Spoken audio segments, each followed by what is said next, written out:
RRB NTPC 2019-এর number সিরিজের একটা question আছে দেখো, যেখানে বলেছে কোয়েশ্চেন মার্কের জায়গায় কোন নাম্বারটি বসবে সেটি বের করতে হবে। তো কিভাবে করবে দেখে নাও।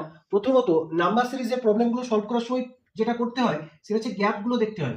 গ্যাপ যদি খুব বেশি বা খুব কম থাকে সেক্ষেত্রে গুণ বা ভাগের কাজ হয়, আর যদি মোটামুটি কম গ্যাপ থাকে সেগুলো প্লাস বা মাইনাস।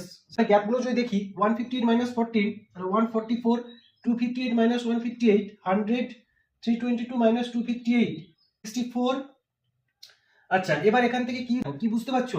144 সমান 12 স্কোয়ার, 100 সমান 10 স্কোয়ার, 64 সমান 8 স্কোয়ার।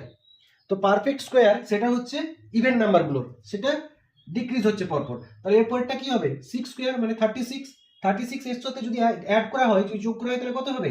6 2 8, 3 2 5 3, 358। এবার মিলছে কিনা দেখে নেবো। তাহলে একইভাবে পরেরটা কি হবে? 4 স্কোয়ার মানে 16।